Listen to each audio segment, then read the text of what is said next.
ये हमारा मुल्क है, मालूम है? आप बंदूक क्यों टंगाता है? हाँ? ভারতের চোখ রাঙানি আর সীমান্তে একতরফা আগ্রাসনের বিপরীতে যেন নতুন করে জেগে উঠেছে বাংলাদেশের সীমান্তরক্ষী বাহিনী। এবার বিএসএফকে সরাসরি কড়া জবাব দিল বিজিবি। সিলেটের গোয়াইনঘাট উপজেলার সোনারহাট সীমান্তে বিএসএফ এর গুলির জবাবে তাৎক্ষণিক পাল্টা ফায়ার করেছে বর্ডার গার্ড বাংলাদেশ। দীর্ঘদিন পর সীমান্তে এমন সরাসরি প্রতিক্রিয়া দেখালো দেশ। আর এই ঘটনাকেই এখন নতুন করে আলোচনার সীমান্তে বাংলাদেশের অবস্থান। সোমবার বিকেলে হঠাৎ করেই সোনারহাট সীমান্তে এলাকায় উত্তেজনা ছড়িয়ে পড়ে।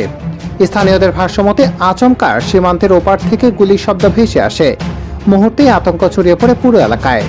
মানুষ ঘরের ভিতর আশ্রয় নেয়, কারণ সীমান্তবাসীর কাছে এই দৃশ্য নতুন কিছু নয়। বছরের পর বছর ধরে সীমান্তে গুলি, মৃত্যু আর আতঙ্ক তাদের নিত্য বাস্তবতা হয়ে দাঁড়িয়েছে। তবে এবার পরিস্থিতি আগের মতো ছিল না। বিএসএফ এর গুলির পর নীরব থাকেনি বিজিবি। খুব অল্প সময়ের মধ্যে পাল্টা জবাব আসে বাংলাদেশের পক্ষ থেকে। সীমান্তে তখন দুই বাহিনীর অস্ত্রের শব্দে থমথমে পরিস্থিতি তৈরি হয়।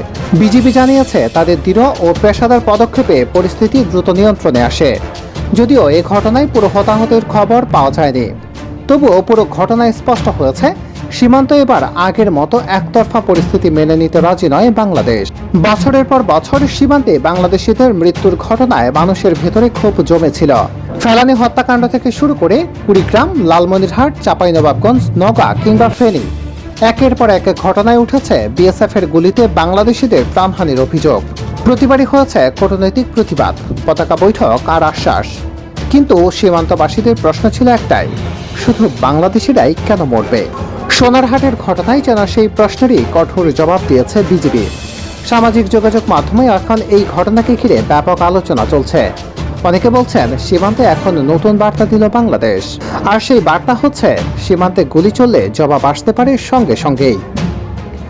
ঘটনার পর সীমান্ত এলাকায় টহল ও নজরদারি আরও বাড়ানো হয়েছে। বিজিবিকে রাখা হয়েছে সর্বোচ্চ সতর্ক অবস্থানে, কারণ পরিস্থিতি আপাতত শান্ত থাকলেও সীমান্তের উত্তেজনা পুরোপুরি শেষ হয়নি। তবে একটা বিষয় এখন পরিষ্কার, দীর্ঘদিন পর সীমান্তে শক্ত অবস্থান নিয়েছে বাংলাদেশ।